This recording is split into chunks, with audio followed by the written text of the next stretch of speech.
Hi again, everyone. I'm Ollie Matthews, and this is Generation X Politics. And this video is sponsored by contribution from Tanya, and here's her story. Ollie, I've been rewatching your videos lately. I always suggest that because you pick up stuff that you missed the first time. Much like I do when listening to podcasts like Joe Rogan's Hours at a Time, your videos provide that same comfort and connection that draw us in. Most of all, much like Joe's podcast, your videos offer the same validation he provides to his listeners. When I listen to a Joe Rogan podcast, it reaffirms that there are normal and honest people out there. As a culture, we are silenced into submission by the left, and Joe's podcast offers an unfiltered medium for people to listen freely with no judgment or consequences. I like Rogan, but understand what Rogan is. Rogan is a chameleon.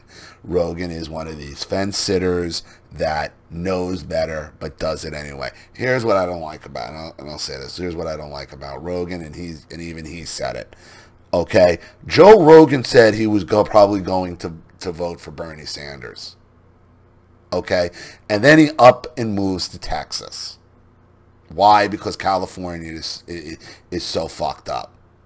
Well, my question to Joe would be, did you vote for any of the politicians that are in office right now that are fucking up California? And the answer is yes. So why are you leaving? Like, why? I mean, I get it. It's a free country. You can go wherever you want. But again, this has been the argument. You fuck up where you live with your policies, and then you go move to a red state that doesn't have those policies. And what's the first thing you do when you get there? You know what you guys need? You've had Republicans running things for too long. You really need some Democrats. Hurdy-durber, and there you go. And he admits it, and he kind of laughs when he's already had some guests telling him, don't make Texas California. Remember why you left. I think Matthew McConaughey was one of the people who told him that as well. But you can see it. I could see it in his face. He'll go the next time the governor's up. He'll say, "Oh, the governor's been Republican here. Oh, why not just give it? It's not going to be the same." Yeah, it is. Yeah, it is. Personally, I don't think you should be able to vote in a new state for 5 years after you move. I think your vote should count back to where you moved from. That would end a lot of that shit. The narcissistic family is a lot like the left. They silence their children or are partners in the submission. The stories you share on this platform are the validation many of us need. Our stories are so vast and layered that it's difficult to share and express a lifetime of hidden abuse in a single letter. And don't try. That's what I try to tell people. Don't try to express a lifetime of abuse in one letter. You're never going to be able to do it.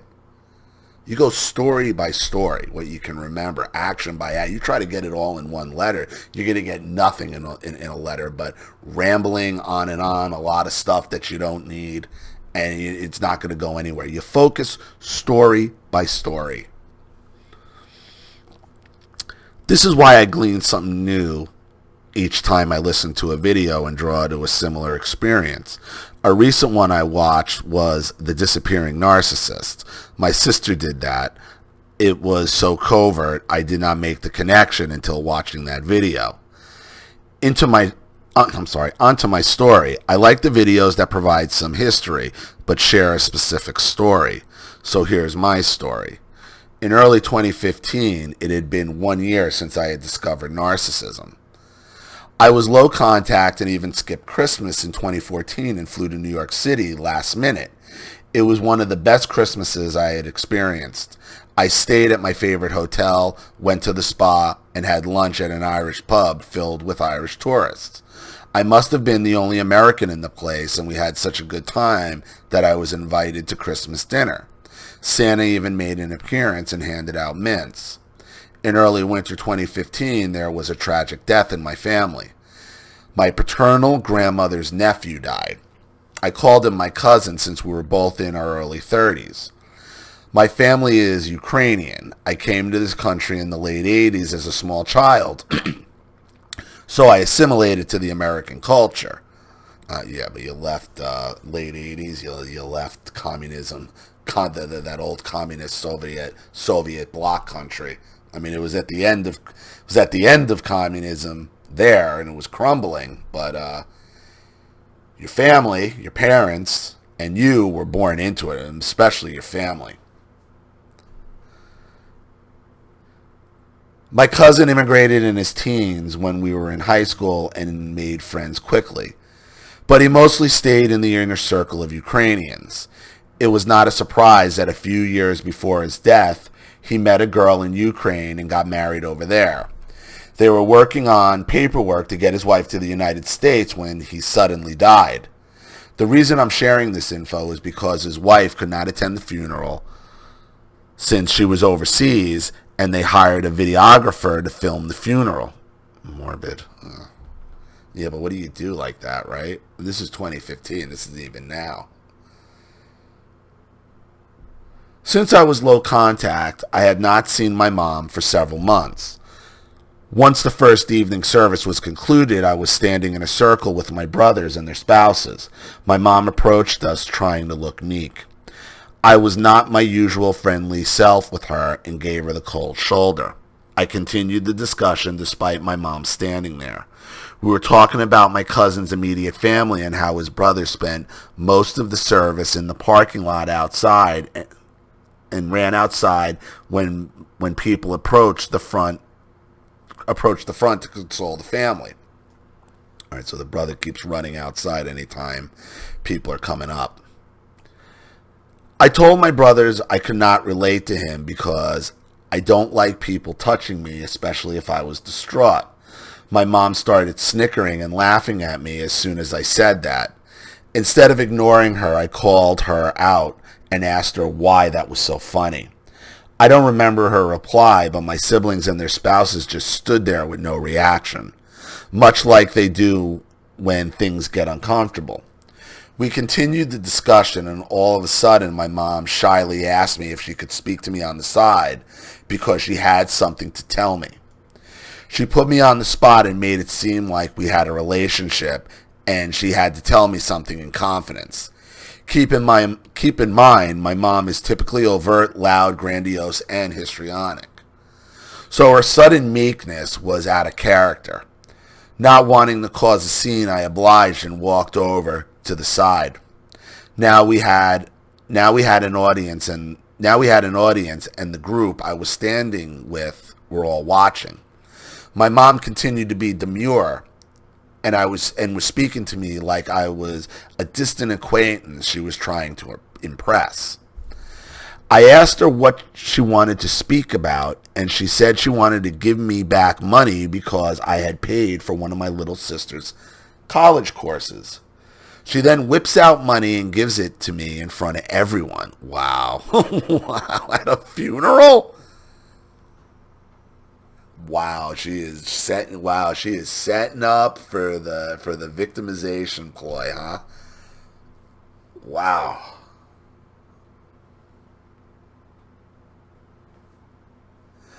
I guarantee you that still looks bad. I mean, I can't see a scenario, okay? Because everybody saw her pull you aside, and then they're watching, and then they watch her hand you money I mean, I don't know, even for a narcissist, even for somebody like how that jives, how that looks good for her in any way, you know, like what is that? It was so deliberate and put me on the spot, not the time or place. Yeah, clearly. I had no choice but to go along with it. I would have said, no, you don't. I would have said, put that away. I would have been like, I would have put her, since she put you on the spot. Okay? It is real easy to put them on the spot. Say, put that away. Like, put that, and you say, like, what are you, it's a funeral. Put that away. See, don't be afraid to put the narcissist back on the spot.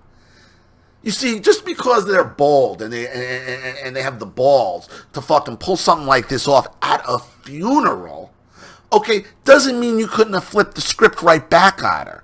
The real easy thing would have been like, put that money, it's not even appropriate. Now, if people are going to turn on you for that, then they're telling you that they don't need to be in your life anyway. But it's like, it's like a counter tactic. They put you on the spot, so you'll be afraid to put them on the spot. You understand?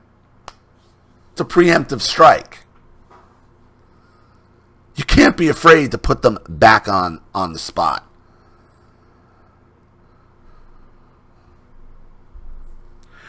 I had no choice but to go along with it. Not true. But here she was, showing everyone she was giving me money. Not since college have I or siblings needed money from my parents.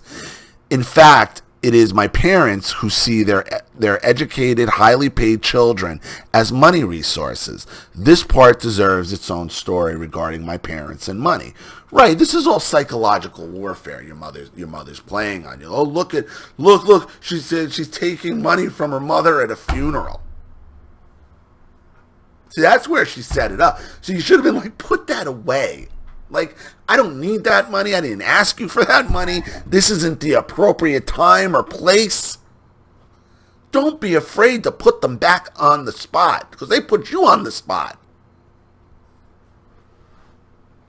See, this goes to the thinking of rules for them, different rules for you. You just get used to living your life that way. Like, wait a minute. Excuse me.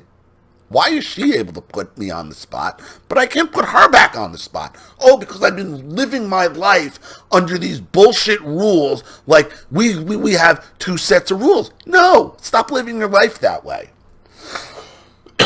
Excuse me.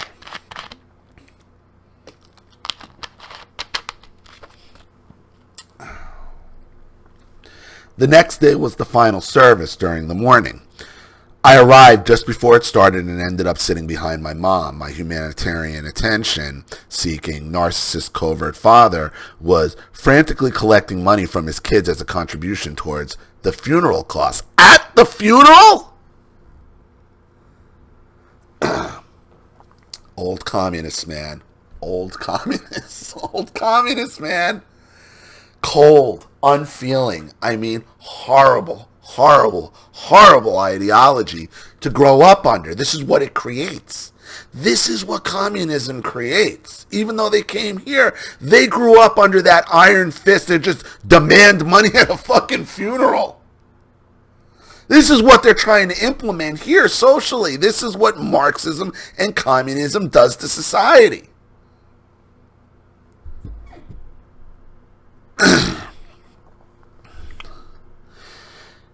Because I had arrived later than I wanted to, I didn't have a chance to hand him the cash. That didn't stop him from pulling me from the service to give him the money. Like there's a door charge. Like there's a door charge for a funeral. I know this is disrespectful, but I often compare people to animals when they're acting out. I kept thinking my dad was an overexcited wolf drooling over the supply he would get from his grandiose gesture. Yeah, with other people's money. His gesture with other people's money. Fucking communist. Like, perfect example of communist thinking. Even though he came to this country, he never got his fucking communist fucking mindset straight, did he? Did he? Grandiose with other people's money. If that doesn't just wrap up everything I'm talking about with this channel and why it's gone, and if you haven't made the goddamn connection here between Marxism, communism, narcissism, and your abuse, I don't know, you're missing it. You're missing it. Go back and rewatch my videos like Tanya says.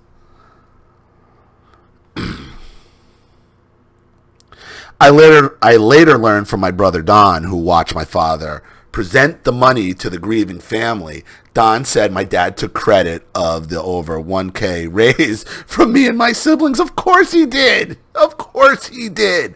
That's what commies do. I forgot the exact words, but Don thought it was shady how my father handled it. That's how they handle shit back in Ukraine. That's how they handle shit back in the old Soviet Union. Back to the morning service and my mom and me sitting behind my mom. It was somber as we sat there listening to the sermon. The videographer was making her way through the room, taking footage for the wife who was overseas. When the videographer rounded the corner and was maneuvering the camera toward my section, I looked at my mom, who was sitting still, but I noticed she also saw the camera moving towards our direction. The camera then began to turn toward us when my mom burst into tears and started shaking once the camera positioned on her. Wow, that's a Virginia move. Virginia knew when my grandma knew when the camera was on her, could turn it on, turn it off. Perform on demand. Perform on demand. I was behind her watching this performance with disgust. I'm sure I was like a jerk in the video, but I could not hide how disgusted I was in that moment. It brought me back to when I was 5 years old in the Ukraine, and my paternal grandfather passed away. In Ukraine, there is a procession where you walk from the house to the cemetery. I remember watching my mother, who was toward the front of the procession, walking on the road, and thinking what a fraud she was with her histrionics, since she didn't even like my grandfather. Even as a 5-year-old, I recognized it was an act. So did I. Like you know, when you're a child, like, and when you got a borderline mother like that who thrives on phony histrionics, you know it's phony. You say it. You see it. Even as a 5-year-old, I recognized it was an act. Much like Matilda, even as a small child, I recognized my family was not normal. Tanya.